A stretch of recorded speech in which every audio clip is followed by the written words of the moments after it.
next thing we got to talk about that happened pretty soon right after that is Google Stadia actually did a pre-announcement. We thought they might be at E3, but instead they just like had their own little like direct connect thing or whatever and said, let's talk about Google Stadia and what it's going to come with and what it's going to cost and all that stuff. So it's officially coming in November. And this is if you like, you can basically, the pricing structure is going to be like this. So the base subscription price is $10 a month with a free version coming out sometime next year. And then you can get the Founders Edition bundle, which is a upfront cost of $130 that comes out in November when Stadia launches. And that's going to come with a controller that's dark, like charcoal gray instead of white.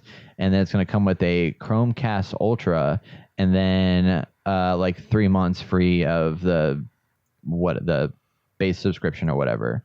And then once you get that, that's going to allow you to basically play in 2019. The platform itself won't open up until 2020. So you can't subscribe to the standard Stadia Pro subscription until next year either. So basically, unless you get the Founders Edition, you can't play Stadia this year, is my understanding. And then in addition to that, they have come out and said that a lot of games are going to be coming out for this, such as Baldur's Gate 3, Ghost Recon Breakout. Basically, any Ubisoft game is going to be available on Stadia. They also have some deals with some other publishers that's going to bring stuff in as well. So like Division 2 will be there. Overcooked's going to be on there. Get Pack from Moonshine Studios. Final Fantasy 15, Darksiders Genesis, Metro Exodus, Doom Eternal, Tomb Raider Trilogy. All those things will be available on it. The controller by itself is going to be $70, which I think is a little bit overpriced for a controller. I mean, the Xbox controller, which is the best controller in the world, is $60. So this is more. And the Pro service, which is the $10 a month, is going to give you the access to the 4K resolution at 60 frames a second. And it doesn't include all the new games. Some of the new ones will be purchased separately. However, there is going to be a free edition that you can get that caps it at 1080p. So you'll be able to get that, but not everything is available on it. So really that's all people need is a 1080p for now, but I'm sure that'll change as time goes on. So, Austin, how do you feel about this stuff? Like, what do you think after this reveal? Like, are you more hyped, less hyped, hype at all? Probably less hype. I just don't think the pricing structure makes a lot of sense. I mean, obviously the 1080p makes the most sense, obviously, and I think that works. But I mean, if you still have to buy games outside of the service, like, what's the point? Why would I buy a digital copy on something that requires me to have internet connection? When, if you get it on PC, you don't have to have internet connection for some of these games, especially single player ones. And then obviously for console, you just have a disc most likely. You also don't need a subscription either. On PC. Yeah, you spend the money and not have to pay the extra money for this. And I think on a marketing standpoint, if they marketed this as kind of obviously you can play it anywhere. So yeah, play it on your PC for sure. Makes the most sense. But if they market it as like, play on your TV type thing, like use your TV's built-in web browser, which is complete garbage, even if you do use it.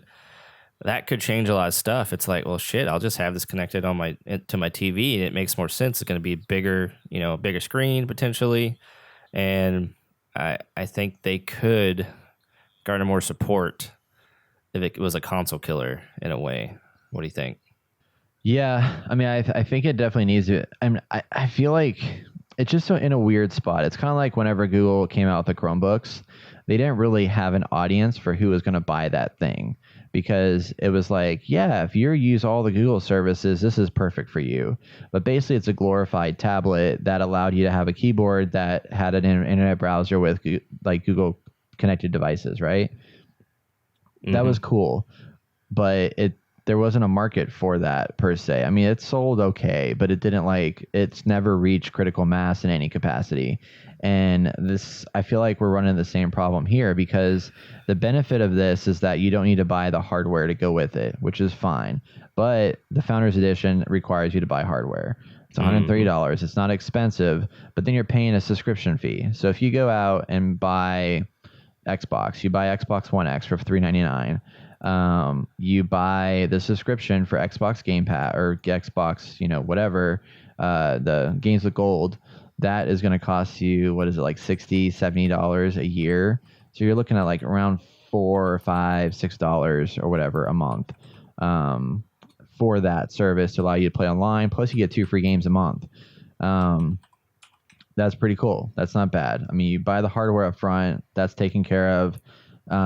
You get a controller with it as part of that price, and then you can play the Xbox stuff. But it's not. You don't have to opt in to pay that. You just pay it, and that's about it. So for that, I see it being like that makes sense. But in this case, like you have to pay $10 a month to have access to then buy the games, whether they're multiplayer or not, or like single player or not. And if they're single player games, I don't want to pay $10 a month for that. This should be like $5 price point, and then maybe make me pay for the games, or $10 a month. And if they're single player games, you don't have to pay anything extra.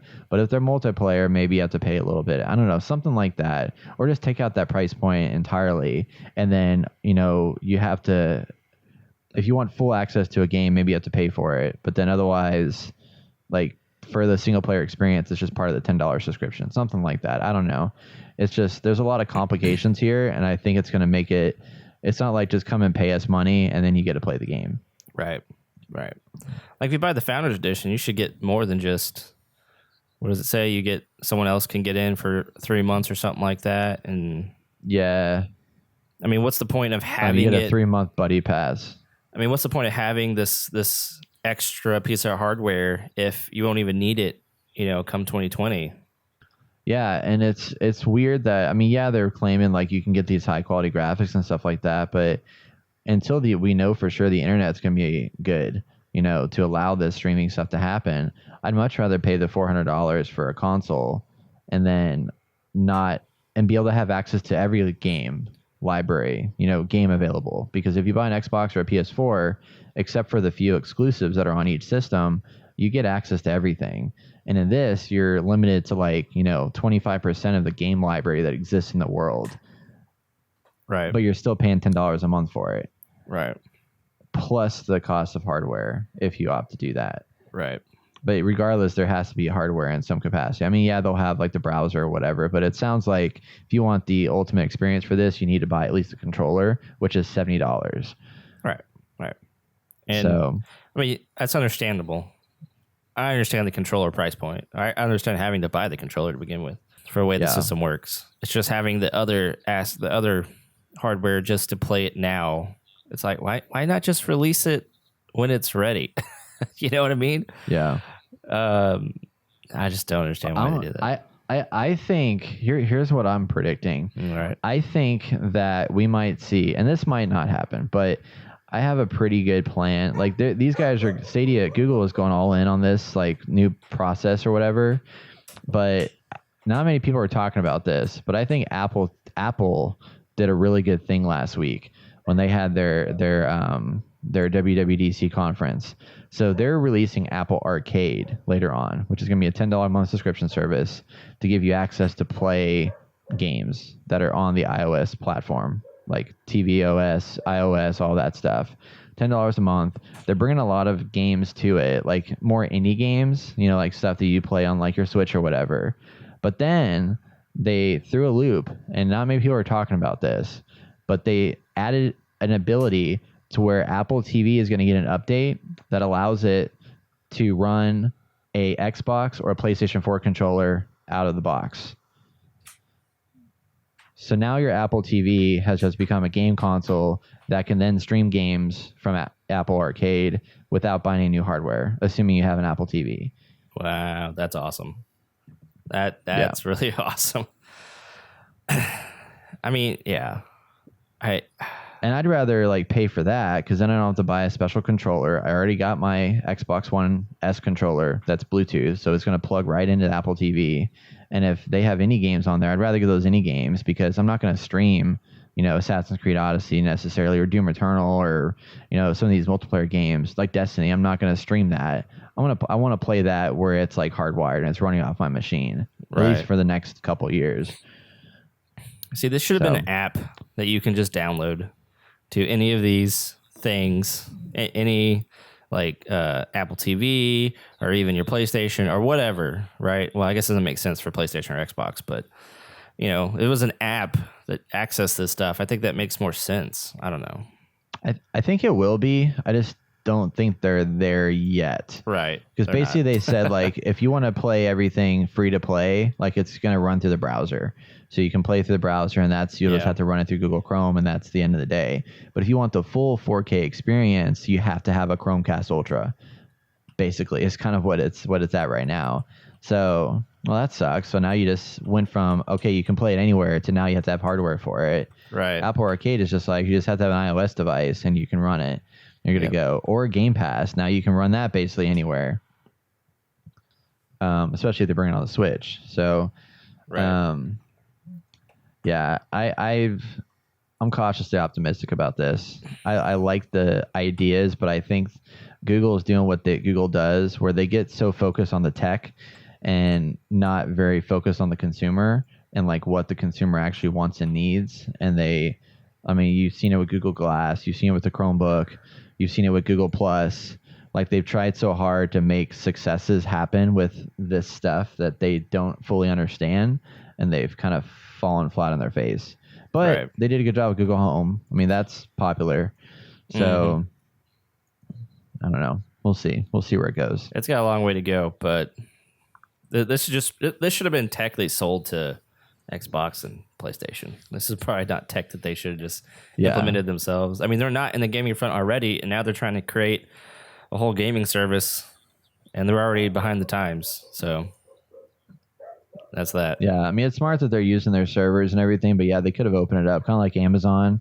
Well, actually, no. Well, I don't know. Everybody's doing it kind of different, because apparently Amazon's working on their own streaming service too. That's right. For games at some point. Oh, just so much happening right now. I mean, Microsoft made the right call by saying, hey, we have this Azure service, which is actually a really solid cloud platform. I mean, it's getting competitive to Amazon's AWS cloud service. And they were like, hey, PlayStation, let's be friends and, like, you know, share ideas and not block each other off. And that's smart, because like Microsoft has the infrastructure to compete with Google, not as much as Google does, but they can do it, and they're making a lot of good moves, and they already understand the game space. So I think I think this might be the year of you know, Microsoft showing up, calling some shots.